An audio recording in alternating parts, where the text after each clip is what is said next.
ეხლა მეორე მომენტი, ხალხო მინიშნებს, მეკცოთ კიდე ყურადღება რა კუთხით. აი მე გეტყვით ჩემს ისტორიას. ერთი პერიოდი მქონდა უცნაური, როცა ორი თითი აი აგვერდებზე გამიფუჭდა, რო ეტყვიან გაუხეშდა, გამაგრდა, რაღაცა გამონაყარევით იყო. ვაჩვენე, ვის არ ვაჩვენე, ვისთან არ ვესპეცე, სოკო არ არის სოკო, ვერაფერი ვერ გაიგეს. გამიყინეს აზოტით, რა არ გააკეთეს, აფერმა არ უშველა. ნუ პასუხი ვერან ვერ მოგცა. და რა ვგრძნობ, რომ რაღაცა მინიშნებაა. და ამ დროს ეს ადრეული პერიოდია და ეს ის პერიოდია, როდესაც ერთ-ერთ ასე ვთქვათ, ქალთან მაქვს ურთიერთობა. თან როგორი მომენტი მაქვს, იმ ქალის მიმართ რაღაცა იჭვები მაქვს, მაგრამ ბოლომდე არა. და სხვათა შორის ეს უცებ გაჩნდა, აი ზუსტად იმ პერიოდში, იმ მომენტში. აი ეს საოცარი რაღაცა იყო რა, ვერაფერი რო ვერ გაიგეს, აი მაშინ ერთვენია დღეს ღამე და ამ სიზმრის სახით მოვიდა, რომ შენ თუ გინდა ეს რო გაქრეს, აი ქალთან ურთიერთობა უნდა დაამთავრო. ვიღაცა წვეროსანი გაუმაცხადა, ესეც საოცარი ინფორმაცია მომაწოდა. ძალიან ძნელი იყო ეს ჩემთვის, მაგრამ ექსპერიმენტული კუთხით იმდაც ჩემში მაღალი იყო ექსპერიმენტი. გამაინტერესა, აი კარგი, დავანებოთ თავი, ახლა დიდი რაღაც სიყვარული და ის არ იყო, მაგრამ მოდი ახლა დავანებოთ თავი, იმუშავებს.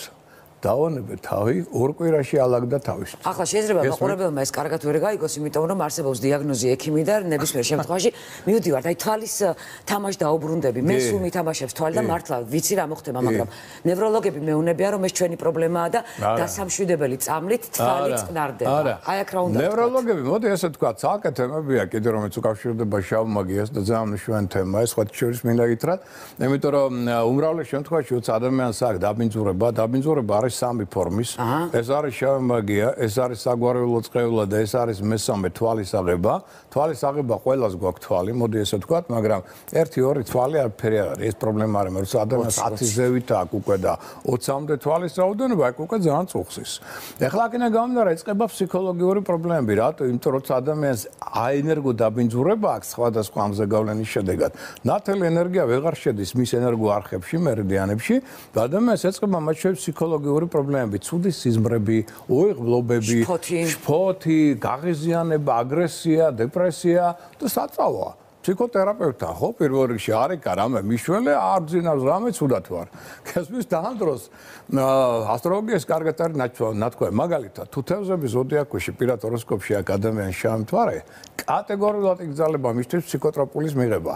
მე მქონდა 1-2 ჭკვიან ფსიქიატრთან ურთია, რომელიც მეუბნებოდნენ, რომ კაცო, მეუბნები არ ვიცი რა ხდებაო, მაგრამ ვატყობთო ჩვენი პრაქტიკიდან, რომ არის რაღაც დღეებიო, როცა ჩვენ ვაძლევ ფსიქოტროპულს და კიდევ მეტად გიждდებაო. ნუ თვარე გრავიტაცია ძალიან მოქმედებს ადამიანს. არა, ეს ზუსტად ის მოდი, როცა მე გავარკვიეთ და მითხრეს იმათი მონაცემები და პირადი რუკები შევამთვარ თევზებში ჰქონდათ. ამათ კატეგორიულად ეკძალებათ, галлюცინაციები დაეწყებათ და მეტი შიშები ამისგან.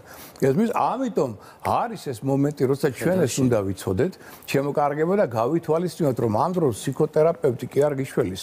ის დაგსვავს ნემზე, რომელსაც ქვია ფსიქოტროპული პრეპარატი, რამაც შეიძლება უკურეაქციაც კი მოქცეს. ზოგიერთ შემთხვევაში შეიძლება ცოტა დაგაძინოს და აუცილებლად დაგაშვიდოს. სიმპტომურად გამოსავალი